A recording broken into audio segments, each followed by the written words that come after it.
تو دو، خبر تو دو، خبر تو دو میرے مولا ظہور کب ہوگا۔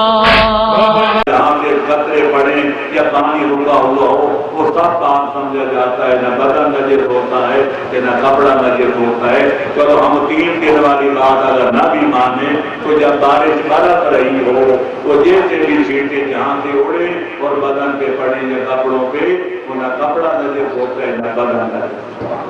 جی صاحب، قربانی کا حکم تو صرف حج پر جانے والے لوگوں کے لیے ہے، یہاں پاکستان دوسرے ممالک کے لوگ کیوں قربانی کرتے ہیں؟ کیا آج کل قربانی کے پیسے سیلاب زدگان کو دیے جا سکتے ہیں؟ میرے عزیز محترم، کیوں کرتے ہیں؟ ہم کیوں کا جواب یہ دیتے ہیں کہ محمد والے محمد نے فرمایا، ان کے سامنے کیوں کرنے کی جرأت آپ کر کے دیکھتے اور نام قالوا وغیر نام قالوا، ہمارے مذہب کا قرہ امتیاز ہے، ہم کہتے وہ ہیں جو محمد و آل محمد نے کہا ہے، کرتے وہ ہے جو محمد و آل محمد نے کیا ہے۔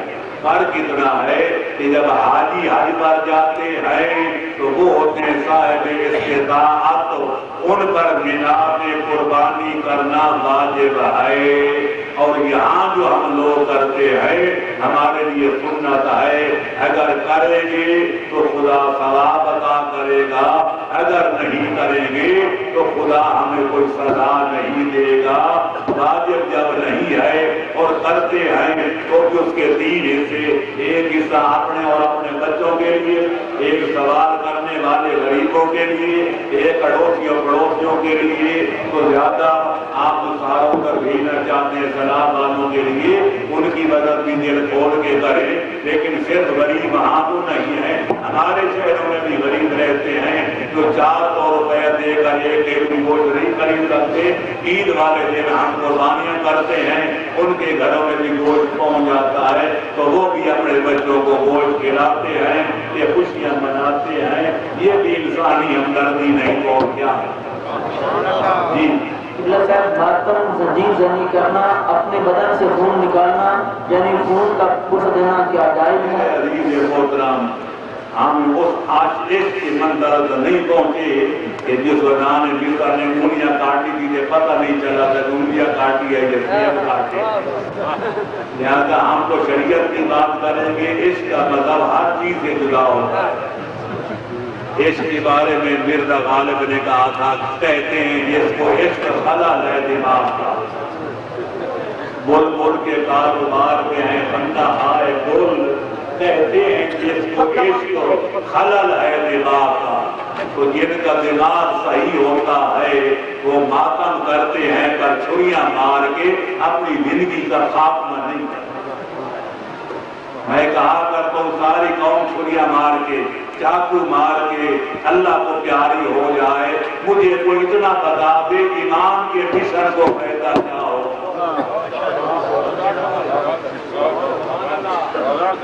کہ کوئی بندہ چھری چاقو نہ مارے، امام کا مشن کا دین کے زندہ رکھنے کے لیے قربانی دی، وہ واجبات کے ادا کرے، محرمات سے دامن کو بچائے، سنت کاموں کو بجا لائے، مکروہوں سے دامن کو بچائے، عقیدہ صحیح رکھے، صحیح معنوں میں مسلمان بن جائے۔ جتنا حسین ابن علی اسے دیکھنا چاہتے ہیں تو یہ طریقہ ٹھیک ہے کہ چھری مار کے اپنے آپ کو موت کے گھاٹ اتار دینا، یہ طریقہ ٹھیک ہے۔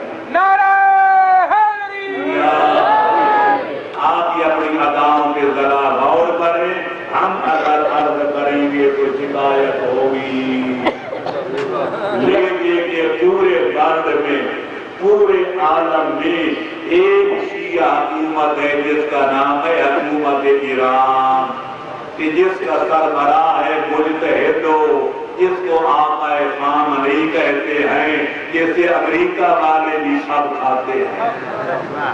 اس کا فتویٰ ہے کہ اگر کوئی چھریاں چاقو مارے، انہوں نے فوج کو فری ہینڈ دے رکھا ہے، خبردار اس کو پکڑ کے اندر کر دو۔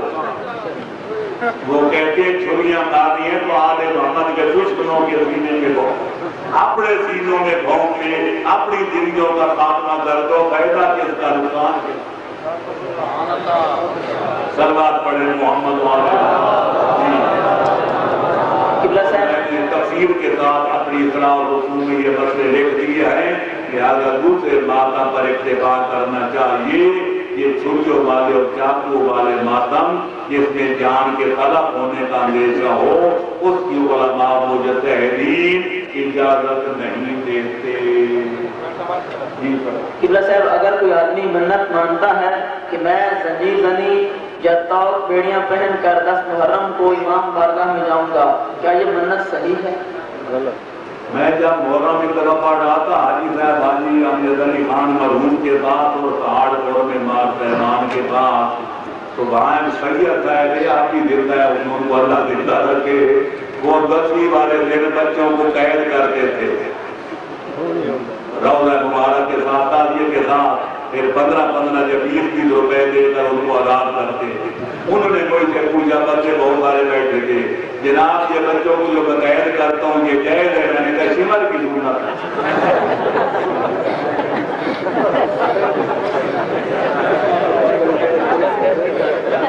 سید ارشاد حسین شاہ ان کا نام ہے، پورے بروکے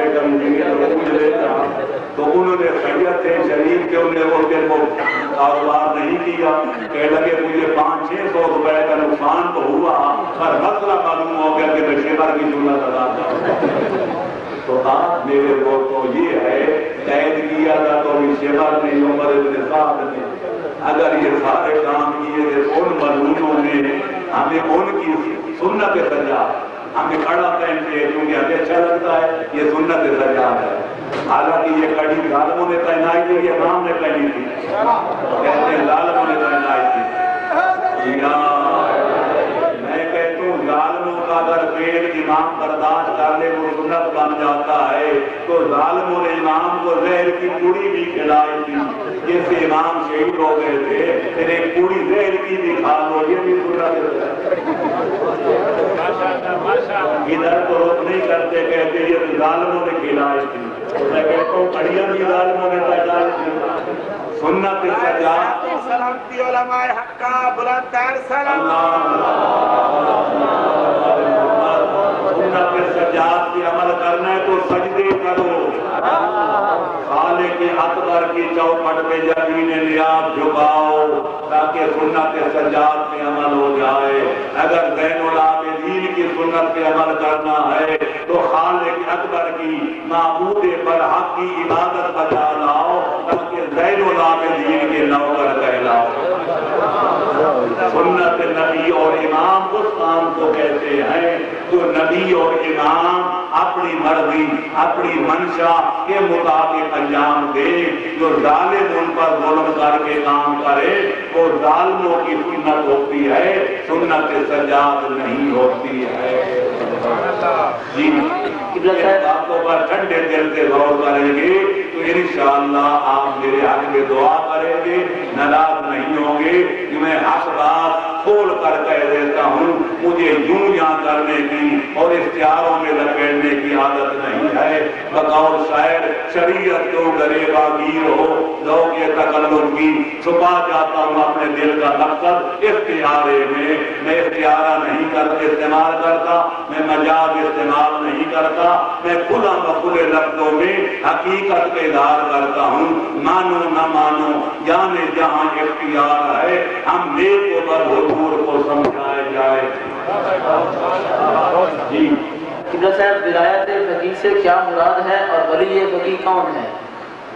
ولایت میرے محترم میں نے اب یاد کیا تھا تمہید کے 2 جملوں میں کہ امام زمانہ جب پردہ غیبت پہ تشریف لے جا رہے تھے تو علماء کرام کو اپنا نائب بنا کے گئے تھے کہ امل حوادث الواقعۃ ترجع کی اذا روات حدیثنا، لہذا شریعت کے احکام بیان کرنا، حلال و حرام بیان کرنا، جائز اور ناجائز بتانا، عقائد حقہ اور عقائد باطلہ میں تمیز کرنا، لوگوں کو سیدھے راستے پہ چلانا اور کھول کر مسئلے بتانا، یہ ہے نائب امام کا کام۔ باقی رہ کے وہ خصوصیات جو نبی کے ساتھ خاص ہیں یا امام معصوم کے ساتھ تو کوئی بھی اور بندہ جتنا بھی بڑا عالم ہو وہ انجام نہیں دے سکتا۔ ہماری نیابت محدود محدود ہے شریعت کے احکام بیان کرنے تک۔ قبلہ صاحب، ایک آدمی نے اپنی جگہ مسجد کے لیے وقف کی، مسجد کی انجمن نے وہاں مسجد بنائی اور 7 دکانیں بھی۔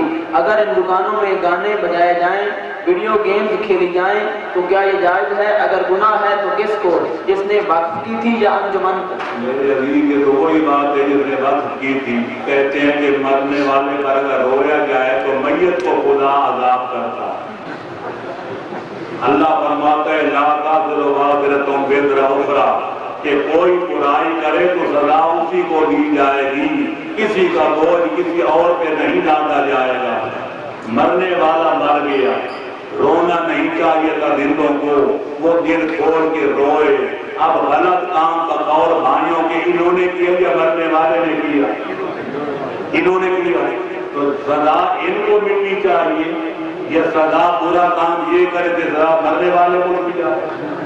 ایک آدمی نے وقت کی اپنی جگہ کہ یہ مسجد بنائی جائے، پھر مسجد کی اپنے خود کبیر بنانے کے لیے دکانوں کے لیے جگہ رکھی تاکہ پیش نماز رکھا جائے، اس کی آمدن جو ہے وہ دکانوں کی آمدن جو اس کا خرچہ نکلتا رہے، مسجد کی مرمت ہوتی رہے، ضروریات پورے ہوتے رہے۔ اب یہ متولیوں کا فرض ہے کہ دکانیں ان کو دیں جو جائز کام کرتے ہیں۔ اگر ایسے حجام کو دے جو لوگوں کی داڑھیاں کٹ کرتا ہے، ایسے دکاندار کو دے جو شرابیں بیچتا ہے، جو بھنگ چرس بیچتا ہے، ایسے دکاندار کو دے جو جوا بیٹھ کے کھیلتا ہے یا کھلواتا ہے، تو قصور ان کا ہے، وہ بیچارے قتل کرنے والے کا کیا ہے؟ یہ سوال ہی بالکل معاف رکھنا جاہلانہ ہے۔ یہ ساری ذمہ داری متولیوں کی ہے کہ وہ دکان دے تو جائز کاموں کے لیے۔ آج بھی کسی صاحب نے کوئی تیفون کر کے مسئلہ پوچھا کہ جناب دکان ہے، ہاں کچھ آپ سے سوال آیا تھا، تو دکان ہے، اس میں ایسے حجام کو بٹھایا گیا جو خط بھی بناتے تھے، گاڑیاں بھی چٹ کرتا ہے۔ میں نے کہا اس کو کرائے پہ دینا دکان۔ قبلہ صاحب، مسجد امام بارگاہ کے فنڈ کو خزانچی اپنے ذاتی کاروبار میں استعمال کر سکتا ہے یا اپنا نمبر بنانے کے لیے کسی کو ادھار دے سکتا ہے؟ وہ ہے امین، اور امین کو امانت میں خیانت کرنے کا کوئی حق نہیں ہے۔ وہ اس کے بعد امانت ہے جس مقصد کے لیے کسی نے دی ہے، مسجد کی مرمت کے لیے، امام بارگاہ کی تعمیر کے لیے، یا اس کے وہاں پیش نماز رکھنے کے لیے، اس کے اخراجات پورے کرنے کے لیے، اسی مصرف پہ وہ پیسہ صرف کرے گا۔ اگر ذاتی مصرف پہ صرف کرے گا تو خائن سمجھا جائے گا، لوگوں کو ادھار دے گا، کسی کو بخشش کرے گا، تو پرائے مال میں جو سخاوت کرے گا نیکی برباد ہے، گناہ اللہ سے پیدا کیا ہوگا۔ قبلہ صاحب، ولایت تکوینی اور ولایت حدیث سے کیا مراد ہے؟ میرے عزیز محترم، ولایت تشریف تو یہ ہے کہ خدا بند عالم نے محمد و آل محمد کو دین کے شعبے کا سربراہ بنایا، سربراہ۔ انہوں نے ہمیں بتانا ہے دین کیا ہے، دین کے اصول کیا ہیں، دین کے فروع کیا ہیں، دین کے تمدنیات کیا ہیں، معاشیات کیا ہیں، سیاسیات کیا ہیں، اخلاقیات کیا ہیں، معاشیات کیا ہیں، جینے مرنے کے ڈھنگ کیا ہیں۔ یہ ہے نظام تشریع کہ محمد و آل محمد اس نظام کے سربراہ۔ الف سے لے کر یہ تک ہم نے دین انہی سے لینا ہے، اصول بھی انہی سے، فروع بھی انہی سے، مسائل بھی انہی سے، دلائل بھی انہی سے، عقائد بھی انہی سے، دقائق بھی انہی سے۔ کہ ولایت تکوینی جو ہے وہ اللہ کے قبضہ قدرت میں ہے، کوئی اللہ کا شریک نہیں ہے۔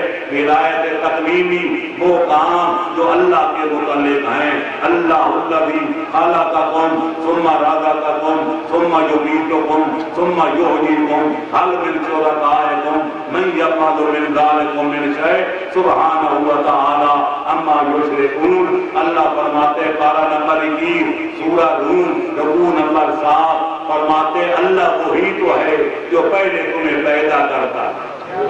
جس کو چاہتا ہے بیٹیاں دیتا ہے، جس کو چاہتا ہے صرف بیٹے دیتا ہے، اور جس کو چاہتا ہے جوڑا جوڑا عطا کرتا ہے، اور جس کو چاہتا ہے دان بنا دیتا ہے۔ وہ دینا چاہے تو روک نہیں سکتا، نہ دینا چاہے تو زبردستی اس سے چھین نہیں سکتا۔ پھر فرماتے ہیں جس کو میں پیدا کرتا ہوں اس کی روزی کا انتظام کرنا بھی میرا فرض ہے۔ پھر میں موت دیتا ہوں، جب زندگی کے دن پورے ہو جائیں تو مارتا بھی میں ہوں، اور جب قیامت کا دن ہوگا تو لاکھوں سالوں کے مردوں کو حیات نو عطا کر کے میدان حشر میں لانا، یہ بھی میرا کام ہے۔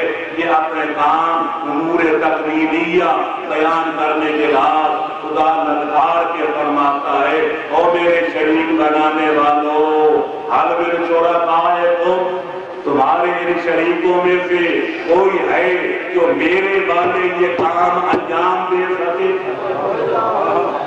پھر خود جواب دیتا ہے سبحانہ وتعالی اما یشرکون، اللہ پاک ہے ان باتوں سے مشرک کہتے ہیں، اور بلند و بالا ہے ان باتوں سے جو مشرک اس کی طرف منسوب کرتے ہیں۔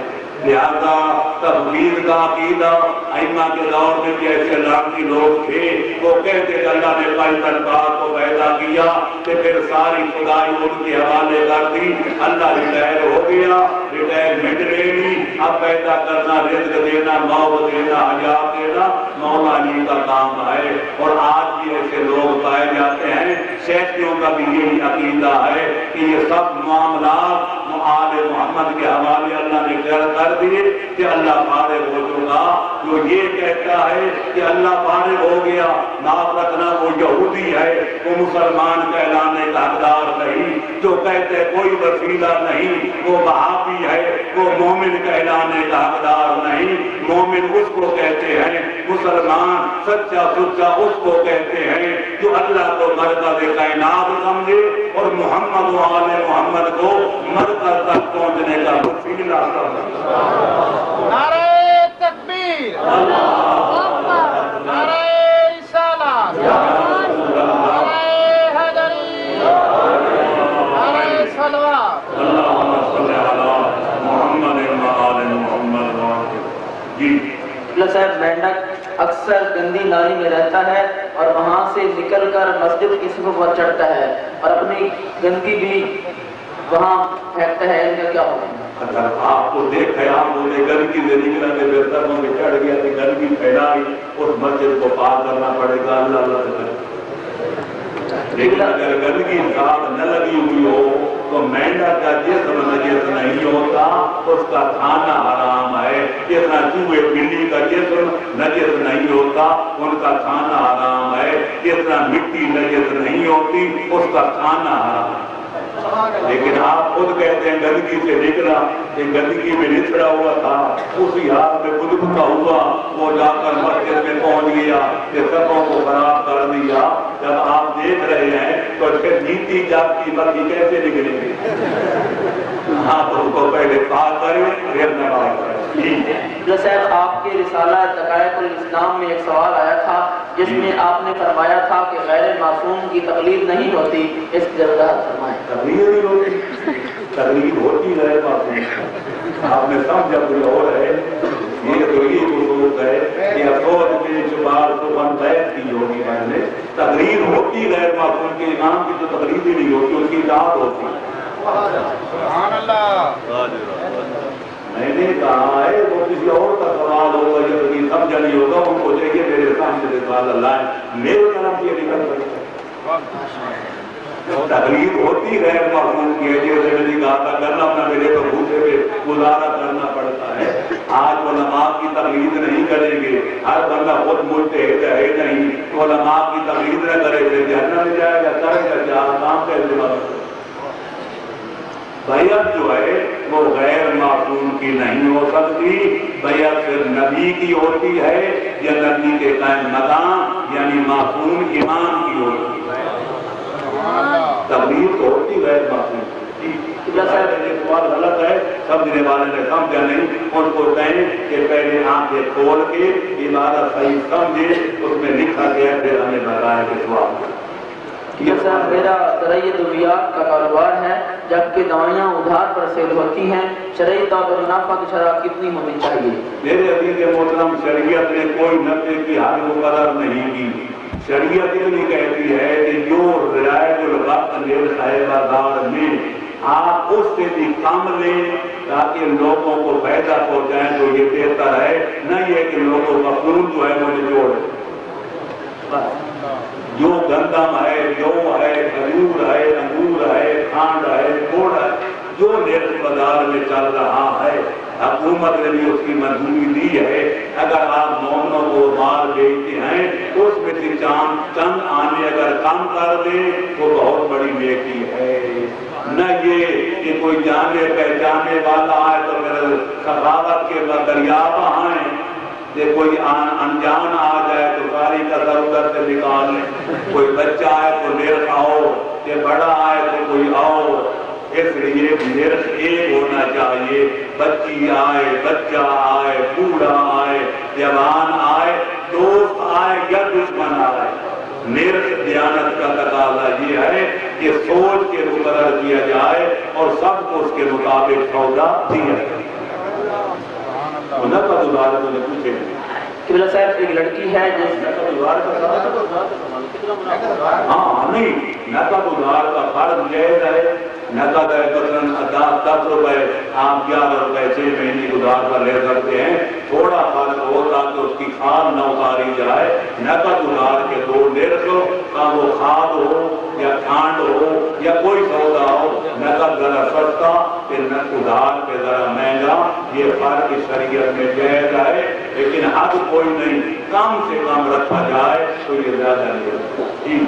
صاحب ایک لڑکی ہے جس کا بچپن میں نکاح اس کے والدین نے کر دیا، وہ اس وقت نابالغ تھی.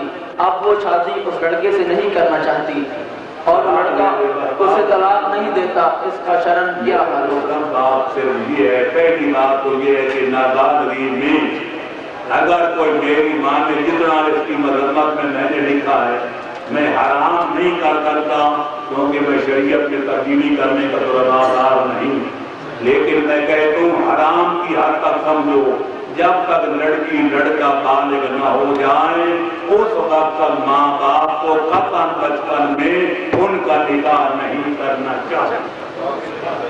ہزاروں خرابیاں پیدا ہو گئی. لڑکی پڑھ کے ایم اے کر جاتی ہے تو لڑکا تہ کر رہا، لڑکا پی ایچ ڈی کر جاتا ہے تو لڑکی الف کو قلہ جانتی ہے. وہ کہتے ہیں میں نہیں شادی کرتا، وہ کہتی ہے میں ایسے شادی نہیں کرتی. ماں باپ کو کیا مجبوری تھی بچپن میں ان کا گھٹا کیوں بٹھا دیا؟ لہذا جب تک لڑکی لڑکا بالغ نہ ہو جائیں ان کی طبیعت کا رجحان بھی دیکھیں، اپنے تجربات بھی دیکھیں. جب ان کی بزرگانہ شفقت کی بات ہوگی، ان کے جذبات کا احساس بھی ہوگا، جو سوچ سمجھ کے نکاح کریں گے انشاءاللہ 100% وہ کامیاب ہوگا. یہ بات ایک. لہذا بچپن میں نہیں کرنا چاہیے. لیکن اب بچپن میں جو نکاح ہوتے ہیں اس کی دو قسمیں ہیں. ایک دفعہ باپا دادا کر دیتا ہے جن کو بڑی چڑی کہتے ہیں. ایک دفعہ ماموں چچے بھائی ماں وغیرہ کر دیتے ہیں. اگر باپ دادا بیڑا بھر کرے تو بیڑی تر نہیں کرتی، یا آبادی یا طلاق. لیکن اگر کوئی اور رشتے دار کر دے، ماموں کرے، چچا کرے، بھائی کرے، اماں کرے، بہن کرے، تو پھر لڑکی بالغ ہونے کے بعد اس کو شریعت اختیار دیتی ہے اختیار البلوغ.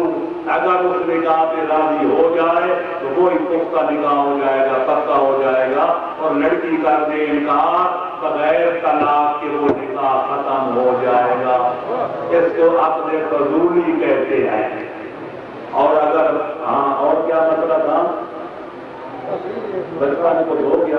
لہذا اگر ماں باپ یا دادا کرے وہ نکاح پکے. ہاں بات ہو رہی تھی کہ وہ لڑکا شادی نہیں کرتا یا وہ طلاق بھی نہیں دیتا تو پھر حاکم شرع کے پاس مجتہد کے پاس یہ مقدمہ لے جانا چاہیے. وہ شوہر سے رابطہ کرے گا اور پہلے کہے گا کہ تیری بیوی ہے، اس کے ساتھ تیرا نکاح ہے، تو اس کی شادی کر اور اس کے حقوق ادا کر۔ وہ کہتے ہیں میں نہیں کرتا، پھر حاکم شرع کہے گا اس کو دے طلاق اور اس کو بارے کر۔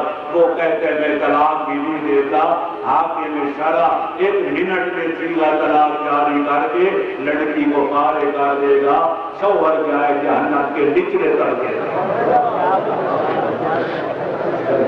ہر مسئلے کا حل موجود ہے۔ قبلہ صاحب، حضرت محمد صلی اللہ علیہ وآلہ وسلم کا جنازہ حضرت علی نے پڑھا تو کون سی دعائیں پڑھی گئیں؟ ان کا مقصد کیا ہے؟ آپ تو گناہوں سے پاک تھے۔ آپ گناہوں سے پاک کے ضرور کیوں پڑھتے ہیں؟ اے اللہ رحمت نازل فرما محمد و آل محمد پر، آپ کی دعاؤں کے محتاج ہے، اللہ پہلے رحمت نازل نہیں کرے۔ سبحان اللہ۔ آپ دشمنان اہل بیت کے لعنت کرتے ہیں، خدا نہیں کرتا۔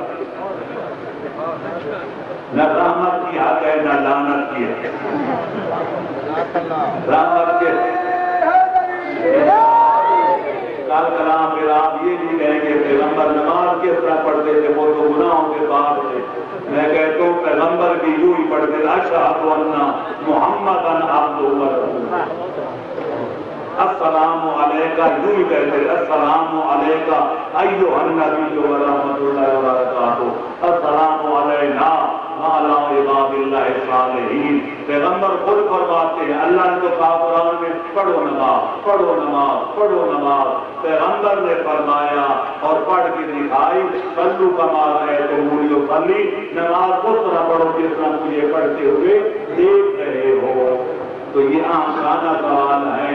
مولا علی نے پڑھا تھا تو وہی دعائیں پڑھی تھی کہ ہم اپنے مرنے والے مومنوں کے لیے پڑھتے ہیں۔ اس طرح لوگ مذاق اڑاتے ہیں کہ ٹیوی پہ دعا لکھی ہوتی ہے، اے اللہ پیغمبر اس مقام محمود تک پہنچا جس کا تم نے وعدہ کیا ہے۔ تو لوگ ہمارے مذاق اڑاتے ہیں، میں نے کہا تو لوگ تمہارا مذاق اڑائیں گے، تم تو کہتے ہو یا اللہ اللہ تقبل شفاعت کی امت برفا درجہ، اے اللہ ان کی شفاعت ان کی امت میں قبول فرما کہ ان کے درجے بلند فرما۔ پھر ہم تو یہ آمدانہ سوال ہے، نہ اللہ کی رحمت کی کوئی حد ہے کہ نہ کوئی درجوں کی بلندی کے حد ہے۔ اللہ دے رہا ہے، محمد والے محمد لے رہے ہیں، یا دینے والا جانتا ہے اس نے دیا کتنا، یا لینے والے جانتے انہوں نے لیا کتنا۔ ہم آپ کی دعا مانگتے ہیں، اللہم صلی علی محمد و آل محمد۔ جی صاحب، سائل کا سوال ہے، گستاخی معاف، شیعہ کے میدان اختلاف آپ کی وجہ سے ہوا، اس سے بہتر تھا کہ آپ دوسرے علماء کو قائل کرتے تو ملت کیوں پارا نہ ہوتی۔ اور بات رکھنا احمد سے کہے تو علماء کے خطوں میں اختلاف ہے، ساری قوم میں اختلاف نے پیدا کیا، ایک کوئی ڈھیر ہوتا تو خطوں میں اختلاف کیوں ہوتا؟ کیا سمجھے؟ ایران کو علماء کا فتویٰ ہو رہا ہے، ایک جمعے کی نماز کو دیکھ لیں، عیدین کی نماز کو دیکھ لیں، ہزاروں مسائل ہیں، ایک مجتہد کا فتویٰ ہو رہا ہے، دوسرے کا ہو رہا ہے۔ یہ مجتہد ہے جو بیٹھے ہیں قوم میں، وہ سارے ملک مل کر ایک فتویٰ جاری تو نہیں کرتے، ان کی توجیہیں الگ الگ کیوں ہیں؟ نجا مسجد میں جو بیٹھے ہیں، آغا سیستانی کی الگ ہے، آغا حکیم کی الگ ہے، آغا بشیر کی الگ ہے، ساتھیوں کی الگ ہے، وہ ایک جگہ بیٹھے سارے اکٹھے ہو کے ایک تو نہیں لکھتے۔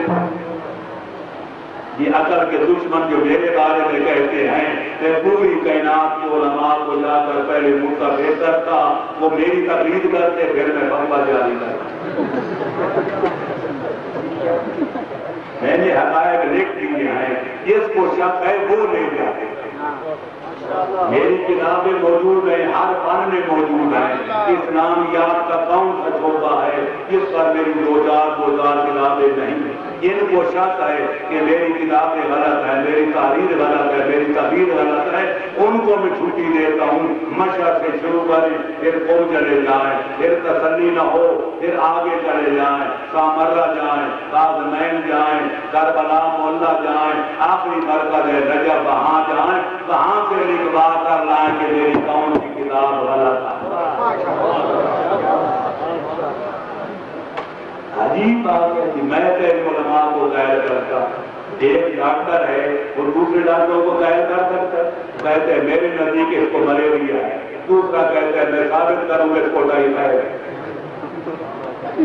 جی ایک وکیل کہتا ہے مقدمہ یوں لڑنا ہے، دوسرا کہتا ہے یوں لڑنا ہے، ایک جج کا قانون ایک ہے، سپریم کورٹ تو بعد کی بات ہے، سیشن جج ایک فیصلہ کرتا ہے، دوسرا فریق عدالت میں جا کر ہائی کورٹ میں اپیل کرتا ہے، ہائی کورٹ کبھی اس سیشن جج کے فیصلے کو بحال کرتی ہے، کبھی بدل دیتی ہے، دوسرے فریق کو تسلی نہیں ہوتی، وہ سپریم کورٹ میں چلا جاتا ہے، سپریم کورٹ کبھی ہائی کورٹ کے فیصلے کو بحال رکھتی ہے، کبھی بدل دیتی ہے، کہاں کو اعتراض نہیں کرتے سیشن جج نے کیوں کیا، کہ ہائی کورٹ نے کیوں فیصلہ کیا، کہ سپریم کورٹ نے ایسا فیصلہ کیوں کیا، بندوں کا لکھا ہوا قانون سامنے ہے کہ ججوں میں اختلاف ہے یا نہیں، لیکن وہ بھی جج کہ علماء کے سامنے تو اللہ کا قرآن ہے یا 14 کا فرمان ہے، علم بھی الگ ہو، فہم بھی الگ ہو، فراست بھی الگ ہو، تحقیق بھی الگ ہو، تطبیق بھی الگ ہو، یہ کیسے ممکن ہے کہ سارے ملک جیسی تبلیغ کر کے سارے اکٹھے ہو جائیں؟ ایک سوال ہے جی، ایک جگہ پر 2 نماز جمعہ ادا کی جاتی ہیں اور دونوں اول وقت میں ادا کی جاتی ہیں، دونوں چڑھتے اگر 3 فرمان کا فیصلہ نہیں ہے تو یہ بھی چڑھتے، لیکن فاصلہ کم ہے۔ ایک جمعہ والا مولوی صاحب کہتا ہے کہ نماز میں شہادت ثالثہ واجب ہے، اس کے بارے میں شرعی کیا حکم ہے؟ واجب چھوڑ، ہمارے پاس اس کے جواب کا بھی کوئی ثبوت نہیں ہے، ٹھیک ہے کہ واجب جو کام نہ پیغمبر نے کیا، نہ علی سے لے کر بعد یہ دین کا کیا، پیغمبر اکرم کے دور سے لے کر امام زمانہ کی غیبت 329 ہجری میں جو کام 14 میں نہیں کیا، زندگی میں ایک بار نہیں کیا، 15ویں صدی کے جہلوں کو کس نے نہیں کیا؟ اب نئی شریعت بن رہی ہے، یہ جو فتوے دیتے ہیں کہ جو نہیں پڑھتا وہ حرامی ہے، پہلے اپنے نسب کی خیر بنائیں، یہ تو جلدی کچھ کی حرام ذاتیں بن گئی۔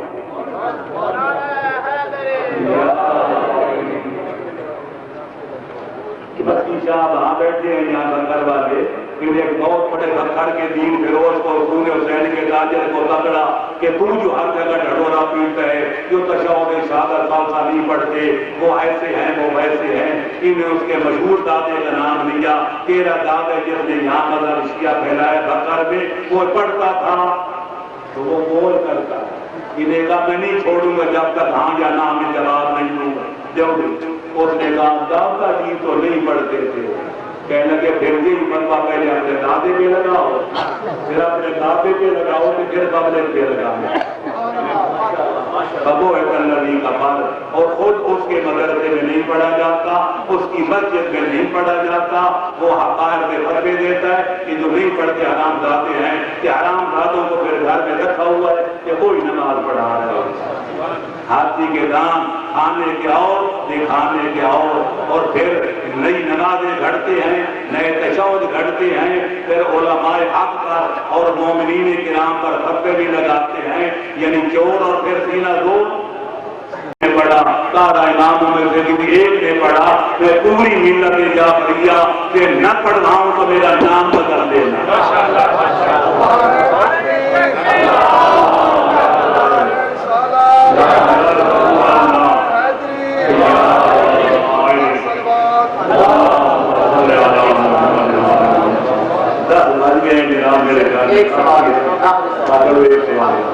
معصوم کا جنازہ معصوم پڑھاتے ہیں، امام زمانہ جنازہ کون پڑھائیں گے؟ ہاں ماشاءاللہ بڑا عاقلانہ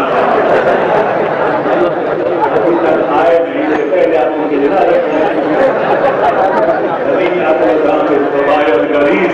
اس عقل کا ماتم کرنا بظاہر ہمیں سمجھا کہ بڑا میں نے لاجواب سوال کیا، ہماری روایتیں بتاتی ہیں جب امام زمانہ شہید ہوں گے تو امام حسین اس وقت موجود ہوں گے، وہ اپنے پوتے کا جنازہ زیادہ پڑھائے گا، اور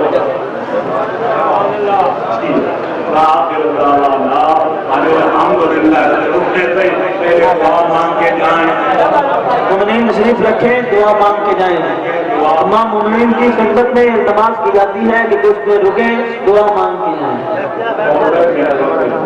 اور میرے چونکہ مدرسے کے چلتے ہیں ماشاءاللہ جانے تو قائم تھا، لیکن میں کئی سالوں سے میرے بانی جو ہوتے ہیں وہ جناب الحاج غلام حسین صاحب ایم اے ریٹائر ہیڈ ماسٹر آپ کو گڑھ مہاراجا اور ان کی اولاد امجاد کو، لہٰذا میں نے دن کو تنگی وقت کی وجہ سے فاتحہ نہیں پڑھایا تھا. آپ کو گزارش کروں گا دوسری دعا سے پہلے ایک دفعہ سورہ فاتحہ اور 3 بار قل هو اللہ کی تلاوت کر کے جناب محترم المقام الحاج ملازم حسین صاحب ریٹائرڈ ہیڈ ماسٹر کے بزرگوں کو، والدین کو اور ان کے خاندان کے دوسرے چھوٹے بڑے سب مرحوموں کی روحوں کو سوال ثواب کر دے جو دنیا میں نہیں ہے. بسم اللہ الرحمن الرحیم الحمدللہ رب العالمین الرحمن الرحیم مالک یوم الدین ایاک نعبد و ایاک نستعین اهدنا الصراط المستقیم صراط الذین انعمت علیہم غیر المغضوب علیہم ولا الضالین. بسم اللہ الرحمن الرحیم قل هو اللہ احد اللہ الصمد لم یلد ولم یولد ولم یکن له کفوا احد. بسم اللہ الرحمن الرحیم قل هو اللہ احد اللہ الصمد لم یلد ولم یولد ولم یکن له کفوا احد. بسم اللہ الرحمن الرحیم قل هو اللہ احد اللہ الصمد لم یلد ولم یولد ولم یکن له کفوا احد. لا العالمین یہ میرے جو میں نے دن کو پڑھی اور اس بات جو مذاکرے کی محفل زمین اور ان دو سے جن کی تلاوت کی گئی جناب محترم المقام الحاج ملازم حسین صاحب کے بزرگوں خودوں کو جو دنیا میں نہیں ان کی روحوں کو پہنچا اور ان کے والدین کا سایہ اپنی اولاد کے سروں پر قائم رکھ اور ماشاءاللہ ان کے فرزند عزیز جناب اعجاز حسین صاحب کو پورے 2 بیٹیاں اور 1 بیٹا دیا ہے. ان کی خواہش ہے 1 بیٹا اور بھی مل جائے تاکہ جوڑا جوڑا ہو. تو یا اللہ تیرے کھانے میں کوئی کمی نہیں، ان کو جوڑ دوسرا بیٹا بھی عطا فرما. پاکستانیوں کو لڑا کر اسلام کو نقصان پہنچانا چاہتے ہیں، مسلمان ممالک کو ہڑپ کرنا چاہتے ہیں. یا اللہ مسلمانوں کو یہ سوچ اور سمجھ عطا فرما کہ ہم شیعہ سمجھیں سنی ہمارے دشمن نہیں اور ہمارے سنی بھائی سمجھیں شیعہ ہمارے دشمن نہیں. ہمارا سب کچھ ایک ہے، جینا مرنا ایک ہے، نفع نقصان ایک ہے. ہمیں دوست اور دوست اور دشمن میں تمیز کرنے کی توفیق عطا فرما.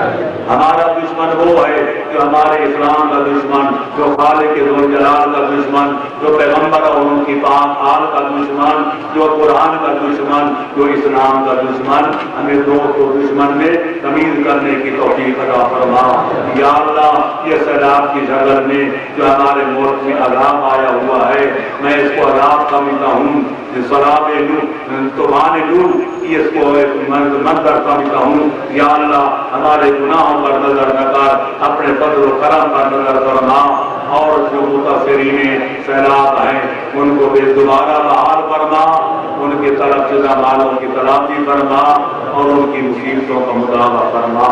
یا اللہ تجھے واسطہ محمد و آل محمد علیہ السلام کا عالم اسلام کو عموماً اتحاد کی توفیق عطا فرما اور شیعہ حیدر کرار کو بالخصوص ایک بنا، نیک بنا، آخری زمانے کے فتنوں سے بچا اور ہمارا خاتمہ اسلام و ایمان پر فرما اور ہمارا حشر و نشر صحابہ معصومین کے سچے غلاموں کے زمرے میں فرما.